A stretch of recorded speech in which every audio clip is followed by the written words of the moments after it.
Welcome to the Nanny Podcast. I'm Hannah Scher, the owner of Riviera Nannies, a worldwide nanny agency based in the south of France. I feel very passionately about everything nanny. One of the most important things we do at our agency is making sure our nannies have the careers and jobs that fit them the best, and we love supporting them in all areas of their lives and careers. That's why I wanted to start the Nanny Podcast. Here we talk about all things nanny, the good, the bad, and the awesome. Thank you for spending some time with me today and for listening to our podcast. Welcome to the Nanny Podcast. My name is Hannah Scher from Riviera Nannies, and I'm your host today. I'm so happy you're here. Today we're going to talk about something that is kind of a pet peeve of mine, and I have been guilty of it myself as a parent. I'm talking about how we expect our kids to do what we say, not what we do. Any experienced parent or nanny will know that this is not how kids learn and not how they work, right? I find that when I don't back up my talk with walk, my kids see it and they know right away. I can't fool them, even if I can briefly fool myself that I'm not full of it. Showing our kids that we're real people with flaws and feelings is, I think, one of the most important things we can do for them. And I'm going to explain to you what I mean. If my kids say or do something that hurts my feelings or that hurts me physically, I tell them.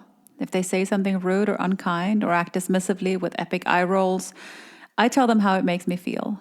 Not overly dramatic, but letting them know that they're not invisible in their actions and that their actions have an impact on people around them. It's essential for them to grow up to be empathetic and kind people. And that's really my goal, for sure. When my daughter was in preschool, she had a teacher who had 4 children, and she told me that sometimes her kids made her so sad that she would go and cry in the bathroom. I thought that was awful, both for the mother who got her feelings hurt and for the children who didn't get to learn how to express themselves and act towards others. I kept thinking that if she pretends that her kids' hurtful behavior isn't hurtful, what is she really teaching them? Will they go on thinking that what they did, their behavior, didn't impact anyone else? How could it benefit anybody to think that they're invisible or in a vacuum?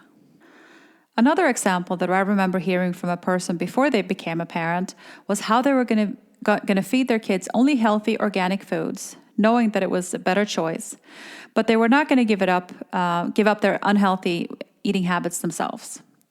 If you're eating bad foods, you're setting that example for your kids. It doesn't matter what you tell them. You're teaching them what they see you do.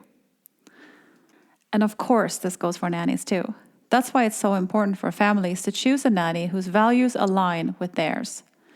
If a nanny is drinking soda in front of the kids in a soda-free house, that's not taking advantage of a good teaching moment. The same goes, of course, for example, for moving your body. Expecting children to choose to be active if they see their parents or nanny not making that choice is not going to teach them to make healthy choices and create healthy habits.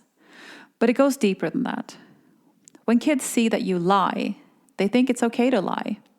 If they see you steal, that becomes okay in their world because the person they look up to the most and they look to for guidance does it. So it has to be the best choice, right? Kids who grow up in smoking households are more likely to smoke. When alcohol is abundant and plenty, the reach to start using it is shorter. What I wanted to do with this episode is to invite you to think about the role model you're being for the kids in your lives, whether you're a nanny or a parent. And if you're a parent, how does lifestyle choices and behavior factor into how you choose your children's caretakers? It might even be worth sitting down and thinking about it, being really honest with yourself and seeing if there are ways that you can tweak the little things you do on a daily basis to make conscious decisions about the things you're really teaching your kids. Thank you so much for spending some time with me today. Today's episode is brought to you by the Mama Toto Pregnancy and Birth Course from Mama Toto, the community for conscious mothers where support and community is everything. Take a look at mamatoto.info and see how they can support you. If you haven't already, head over to our Instagram and follow us at Riviera Nannies. See you next time when we talk about the fictional nanny Becky Sharp from Vanity Fair. See you then. Bye.